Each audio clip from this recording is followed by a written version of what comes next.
Hi, John. Hi, Kamil. How are you? Good, thank you. What are you doing?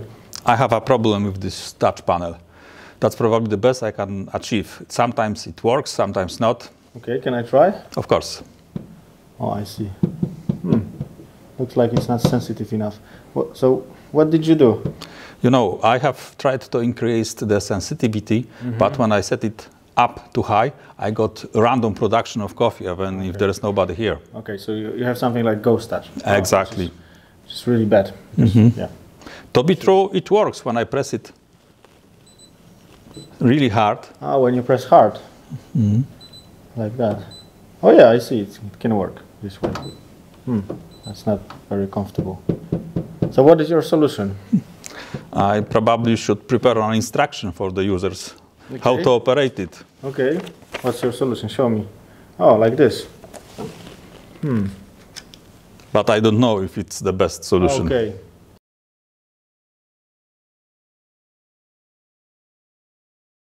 Sometimes it works, sometimes not. Yeah, the instruction is correct. I'm not sure if you will sell this coffee machine to many customers. So what else can I do? Okay, please tell me how your touchscreen is being built. I had a display. I put touch panel on it. Okay, display like this. I see the tape here. Exactly. And then I added some protection glass. Ah, you add this cover glass. Exactly. The same like you have on your mobile phone. Okay, I see, yes. But on my phone usually it's not that thick. So do you know the thickness of this glass? It's 3 millimeters. 3 millimeter, okay. And then we have the air gap here in between. Yes, but it is very small. Do you know what's the thickness of this tape? Around 0.2 millimeters. 0.2 millimeter. Okay, I understand. And do you know the controller, the touchscreen controller that you use? I don't remember the name, but it's a very popular one, and the price was also very good. Ah, the price was very good and the popular controller. But did you check if it can support this stack, that is a glass and air gap? I had a talk with the manufacturer, and they promised me, so if there's 3 millimeters, it should work. Ah, they promised you, but yeah, but it doesn't work. Exactly. Okay, I see. So yeah, you said it's a 3 millimeter, but actually you don't have 3 millimeter cover glass. Why not? I have checked it. It's 3 millimeters. It's more. So to understand that, we need to go back. Go back where? Go back to the basics, to the whiteboard. So to understand what is happening in the John's coffee machine and why the touchscreen is not working properly, we need to understand the basics. How the touchscreen is built and what is happening when we put a finger on top of the glass. And later we will go into details of how the actual module of John's front of the machine is built, because it's a little bit different than here. But here we have a very, very basic drawing of the mutual capacitance touchscreen. So first of all, let's describe what we see on the screen. So two rectangles here that we see, these are the electrodes. These are ITO on the glass.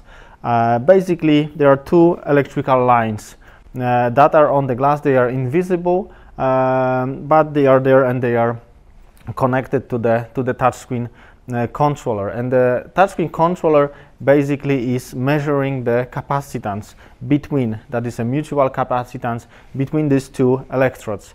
And then on top of the electrodes we have a glass.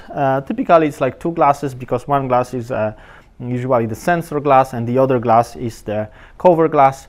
But let's, for the simplifying this drawing, we have just one glass here. So this one is the glass that we actually touch. And here we see the finger that is touching the glass, and what is happening is the finger is adding additional capacitance to the mutual capacitance of these two electrodes. Yes, so we see the C1 and C2 are being added to the total capacitance measured by the controller. And of course, when we have the finger there, the capacitance, the mutual capacitance in this area increase.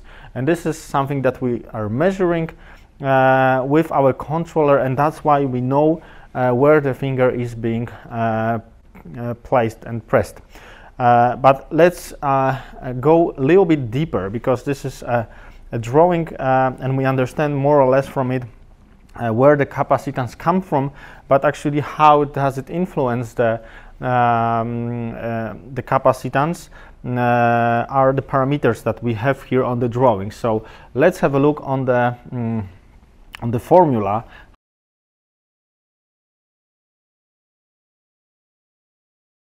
So let's have a look on the formula and how what is happening actually inside, and how the capacitances are being changed and measured. Yes. So to calculate the capacitance, we need first epsilon 0, which is permittivity of the void, multiplied by epsilon r, which is permittivity of the glass in our case, the cover glass, then multiplied by area of the electrodes divided by the distance.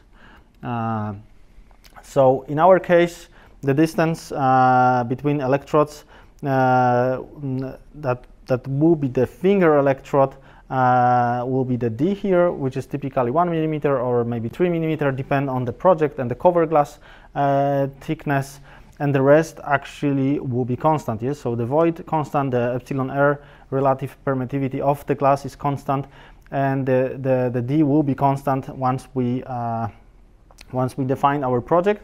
And what will change will be the area, of course. Yes.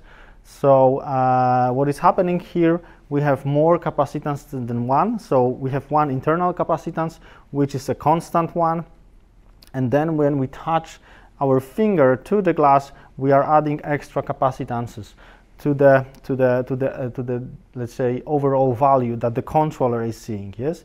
And in normal situation, the controller at the beginning, when we power on the touch screen, is measuring all the capacitances between the electrodes, and it's making something like a reference point. Yes. So let's say it's measuring few picofarads here, because it's typical value for the capacitance of the electrodes, and it's just remembering that this is like a constant, and it's using this as a reference.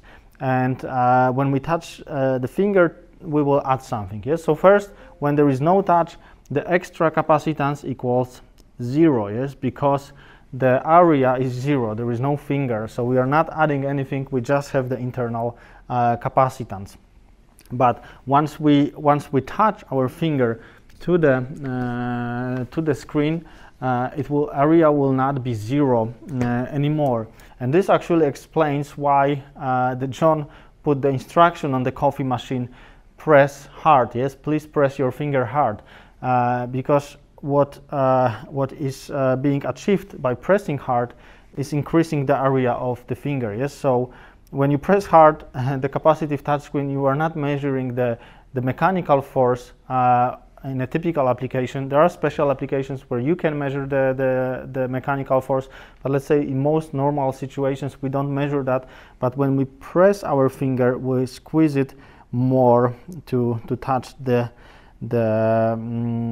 glass stronger. Yes, so let's say we touch gently, the area of our finger to the screen is small, but when we press harder, we increase and squeeze our finger like that. Yes, so this area generally increase. So when it increase, the added capacitance increase. So when we have the weak signal, that was a John's case, because he added extra glass and the signal was very low, he could, let's say, increase it a little bit by increasing the area. Yes, but it's not practical, of course. We don't recommend that. There are other ways that we will explain later how to do it. Yes, so this is the simple explanation what is happening, but let's have a look on the actual model of the John coffee machine, how it's built when we add the extra air and the cover glass on top of that.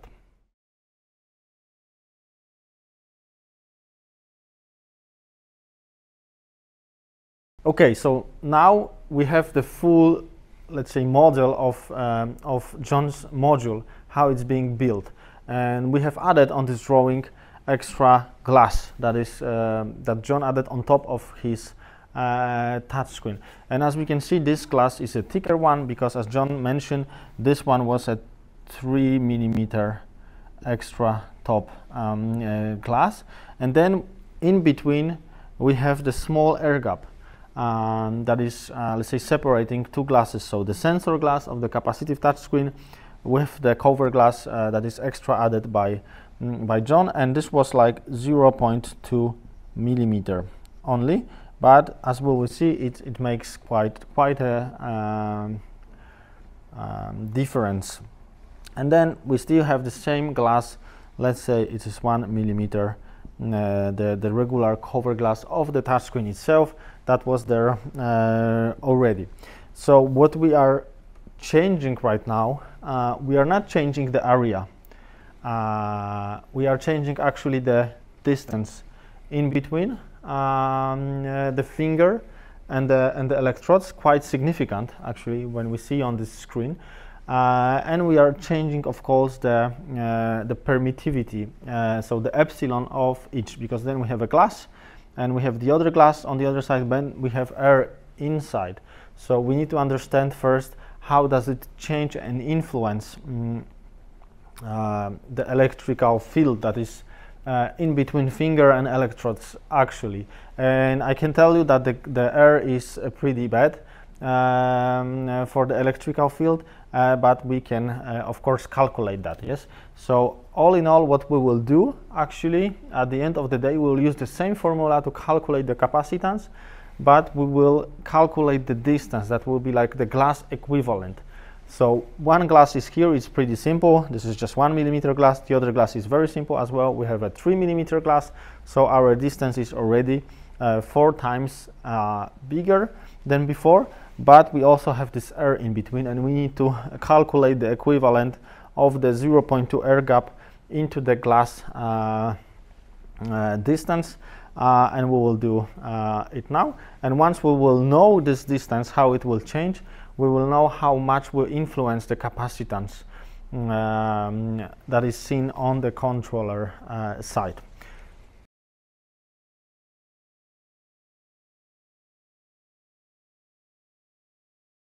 Okay, here we are back on the formula again. So just as a reminder, we have a capacitance that is being equal permittivity of the void multiplied by relative permittivity, and then multiplied by the area of the capacitive capacitance and the distance between the electrodes. Okay, so as we said, we are changing we are not changing the area, but we are changing the distance. And of course we can use the 3 distances as a separate, that is glass, then air, and the glass, with different permittivity, relative permittivity. But we can do it even more simple. We can calculate the distance that air is presenting to the electrical field in let's say glass units. That means what glass distance is particular distance of the air. So let me explain it a little bit deeper. So basically, when we look on the permittivity of the glass, it's between 6 and 7. For the calculations, typically we take 7, and permittivity of the air is the same as void. That is, I mean, the relative one, which is just 1. So the air do not, let's say, increase the electrical field. So being more simple with my words means that the glass is 7 times better than the air to move electrical field. So air need to be like 7 times thinner than the glass to be equivalent, or the glass can be 7 times thicker than the air to have the same equivalent distance. Yes, so we can include epsilon air into the distance formula, and we can calculate actually the distance that is the real distance between the electrodes and the John's finger, which will be calculated this way. Yes, so we have a d, that is a distance, equal, first, as we remember, is 1 millimeter. Yes, plus we on the other side we have also the glass, so it's a 3 millimeter. So and plus, and then we have the air gap, yes, that we need to add, that is in between. And the air gap, as we remember, was 0.2 millimeter, and we need to multiply it by 7, because as I mentioned, glass is 7 times better to move electrical field than the air. So we will multiply this by 7, and altogether we will have the real glass equivalent distance. Yes, so will be 1 plus 3 is 4, and 0.2 multiplied by 7 is 1.4. So we have 5.4 millimeter. So now we know how the distance changed in the John's module. So from 1 millimeter, actually that was original touchscreen, we moved to the 5.4 millimeter, which is pretty thick. Yes, so we changed it like more than 5 times. We worsened the situation, and the controller now have this problem to recognize the finger, because the signal, the capacitance that is being added to the internal capacitance is very small, so the signal is weak. But let's have a look how the signals look like, because from the signals we will also understand what John did, because as you remember, he mentioned that he increased the gain of the touchscreen. So we need to check what is happening in the signals and what is happening when we change the gain of the touchscreen.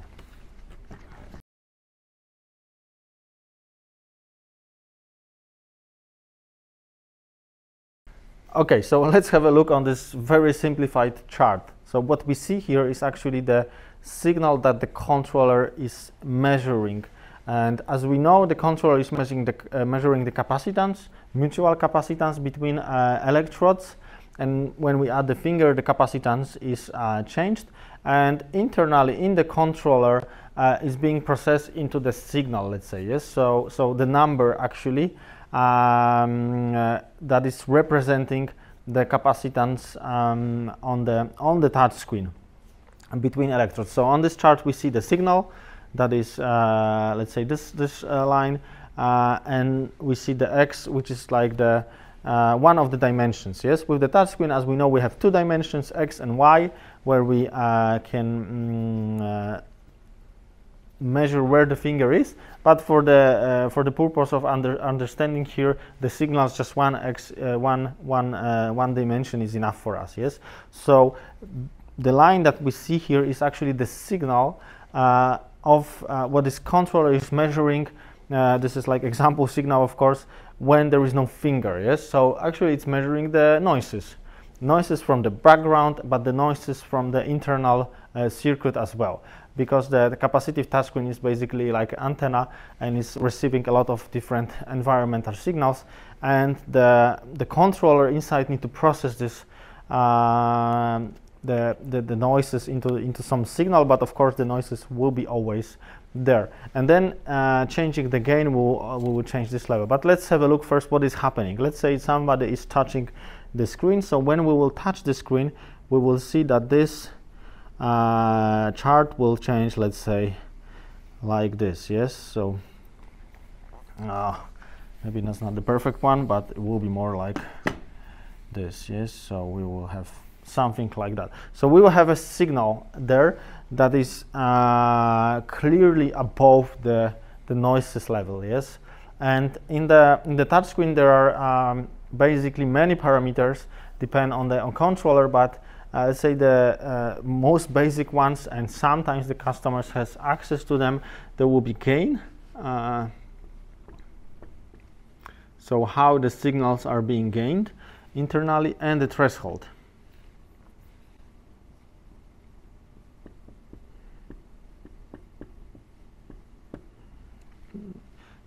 Typically called TH, yes, threshold signal.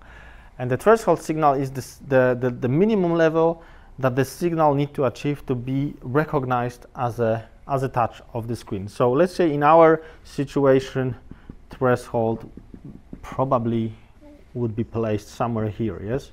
So when there is no finger, we just measure the noises. The noises are below the threshold level, so we don't have the proper touch signal. But when we press the finger on the screen, we will see the signal that is actually above the threshold level, and we can recognize this as a touch event. Yes.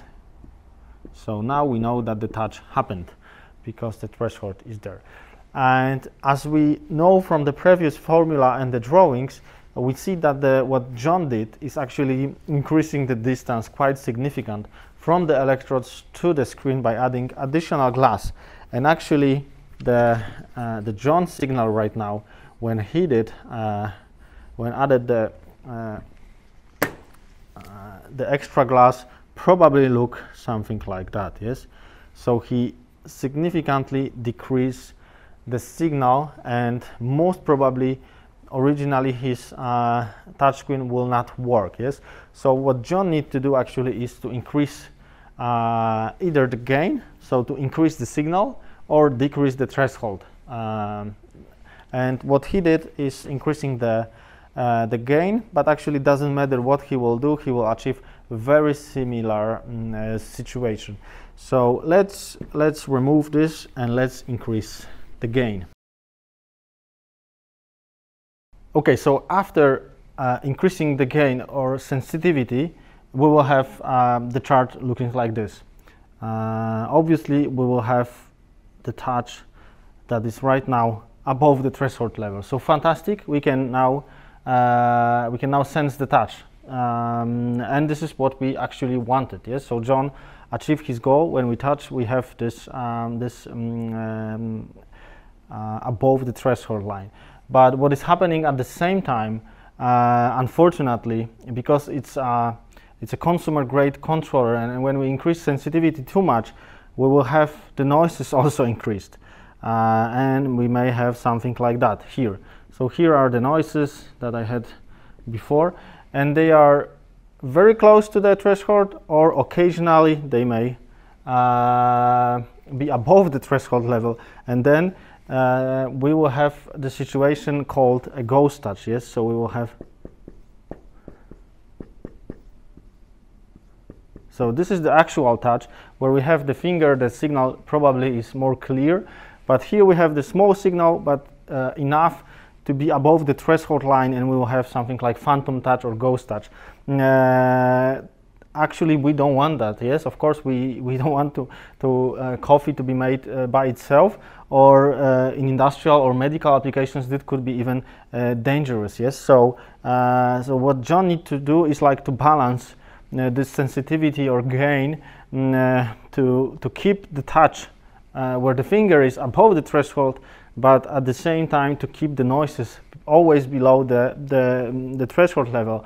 And when we have the thick glass and the signal required to be above the threshold line is high, and we have a weak controller, let's say consumer grade controller, that is not able to remove the noises and push them down, we are actually not able to achieve that. Yes, so what John did, he was trying to probably balance this sensitivity and gain, and then he finally achieved something maybe like this. Yes, so when we had this touch event, we were somewhere here, and the noises, so he didn't observe the phantom touch anymore, or like very occasionally, but at the same time we needed to use the instruction from John, which was, as you remember, press hard. And what does it mean, press hard? It means to increase the area of the finger on the touch screen. That means the signal, the capacitance can be a little bit higher, so we will have this effect that when we press hard, we may be above the threshold level and the coffee will be made. But of course, this is not the ideal situation. Yes, still the noises or the background is probably too close to threshold, and sometimes it may happen that we'll have occasionally phantom touch. At the same time, we don't have the touch screen is not sensitive enough. Yes, we want just to like gentle touch on the touch screen. We don't want to always push hard, which is not the goal. Yes, and actually, what is important here is like this level that we have here. So the difference between the noises of the background that controller is able to handle and the signal that is able to generate, and this is called SNR, so that means signal to noise ratio.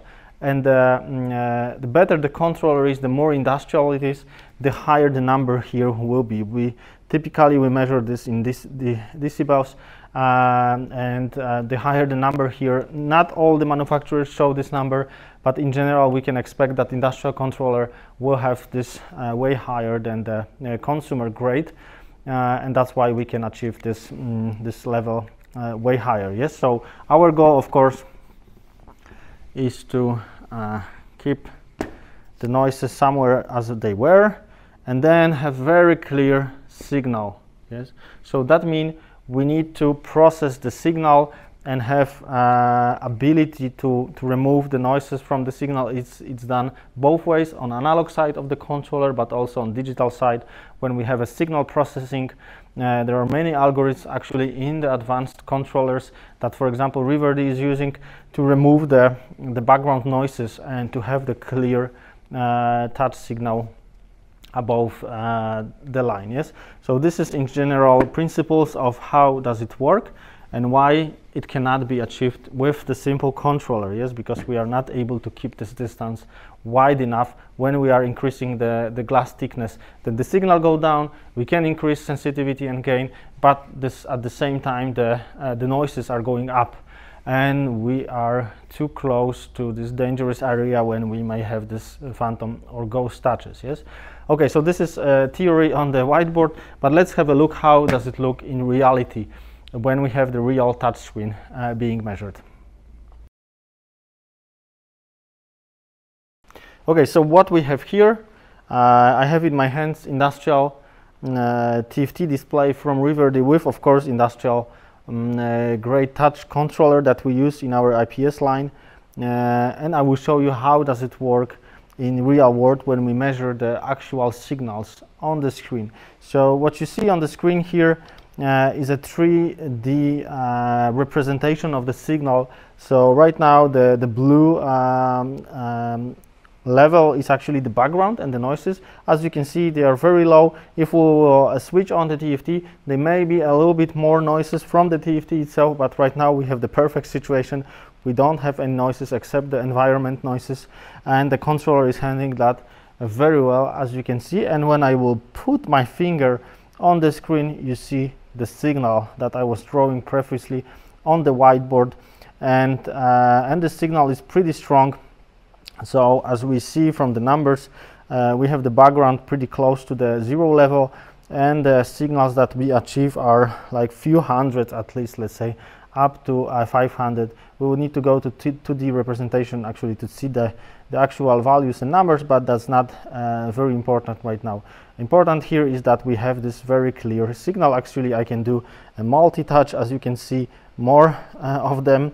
At the same time, I can handle, because this controller is a really advanced one that we use in our IPS line. Yes, actually it can handle up to 10 touches, and right now we have all 10 dancing around on the screen. Yes, so this is the real representation, and as I mentioned, our goal is to have this signal to noise ratio as high as possible, so the signal need to be clearly visible from the background. And on this example with this display, we see that this is perfect let's say conditions, and we will have no ghost touch here, and we will have very clear and very sensitive, because my touch right now is super gentle. I'm just like really lightly touching the screen. Now I'm pushing the stronger, you see the signal is wider and the higher. Yes, so this is like in John's situation, please press hard, but actually with Riverdi display and the let's say tuned controller, you don't need this. It's enough to just be very gentle on the screen, and the sensitivity and signal to noise ratio is on enough level. So John, is it clear right now for you what we are doing and achieving here? Yes, now I understand where was the mistake. I by mistake calculated wrongly the proper distance between noise and the signal level. So okay. Now I know how to solve this problem. Perfect. But as you can see, we have a display here without the additional glass on top of that. So let's see what will happen with the signal when we will add the glass on top of that. So let's add the glass on top of that. So I have here the extra cover glass, exactly the same that John is using in the coffee machine, which is a 3mm cover glass painted black. I will put this right now on the screen and let's see what will happen with the signal. So we have this small distance that is air gap, like as I mentioned, 0.2, 0.3mm, and the 3mm extra cover glass. Yes, and now you should see the results on the screen. As you can see, the signal is very weak. Yes, of course we have the multi-touch, but all the signal is it's clearly visible, but it's too weak actually to be on the safe side, let's say. Yes, so it's way below the threshold. The threshold level for this screen is, as I remember, close to above 100 for sure. So right now we don't achieve this, and it's not recognized as a touch. It needs to be increased the sensitivity, but as I mentioned, it's only possible for the industrial controller to keep the noises low and increase the signal with the thick cover glass as we have here. Yes, so now it's not working correctly. We will not have the touch despite seeing some signal, but it's too weak to be recognized as a proper touch. Okay, so let's tune this panel to be able to work with additional cover glass. So I have added the extra glass on top of that, and now I have taken the firmware that is being tuned for this cover glass, which is 3mm, and let's see the signals now.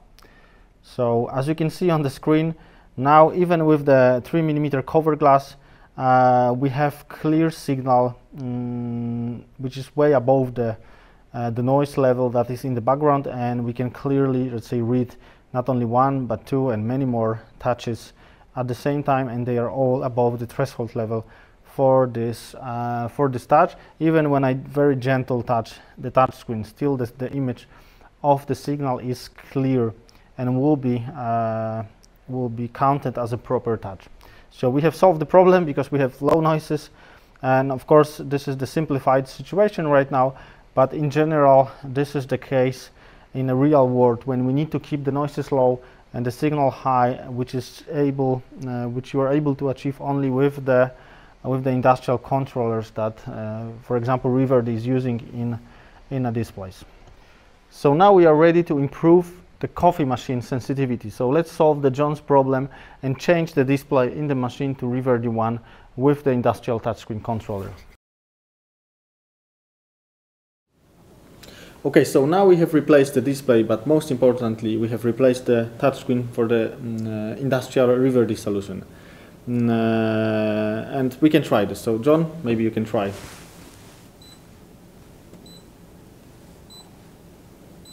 Well, it's working pretty well. It works perfectly. As you can see, we don't need to press hard or anything like that. Now the touchscreen should be very sensitive. Even if I just gently touch the screen, it's always working well. So we have solved the problem, but most importantly, it's not just sensitive, working smoothly, but it's immune to the noises from the environment thanks to the Riverdi industrial controller. So we are eliminating the noises from the background, and we are safe from the ghost touch. So we can be sensitive, but at the same time insensitive for the noises. Yes, so we are sensitive for the finger only, which is of course our goal. So we solve your problem, John. Thank you, Kamil, very much. I think this instruction is not needed anymore. I think it's not needed anymore. Now you can sell your product to the market, and I hope it will be really, really successful because it's an excellent coffee machine. Just the touchscreen wasn't working correctly. And as we know, the user interface is very, very important. When the touch is not working well, the user will think that the device is wrong. Yeah? So if you can't make a coffee, then what's the point to have this coffee machine? So now you can go to the market. Good luck. Thank you. Thank you. If you like this kind of content, if you are interested in display technologies and touch technologies, please subscribe our channel. You will find a button below, and please give us the like button. It helps YouTube algorithm. But please also remember that Riverdi is not just the manufacturer of displays and touchscreens. We are here to support you. We have a team of experts from engineering to project managers, both from electronic and mechanical point of view, that can really help in your project from the early stage to the end product, as we can see here. And it doesn't matter if you are just starting your product project right now, you don't have a display solution, please contact us. We'll help you and guide you what is available and what will be the best solution for your application. But if you are more advanced and you are already manufacturing your device, please contact us as well, so we will have a look and maybe we'll help you to optimize your product that you are using right now, either with the cost optimization or logistics. For sure we'll have the right solution for you, and we will be very happy to work with you. So I hope to have more projects with you, and our team is waiting for your contact. The contact you will find on our website. Just write a short email to you, we'll contact you back, and I really hope to see you with our next video. Want to learn more about Riverdi products? Please visit our page riverdi.com. Feel free to contact us if you have any questions. Our team is always there to help and guide you. And please remember to subscribe Riverdi YouTube channel. See you later in our next video.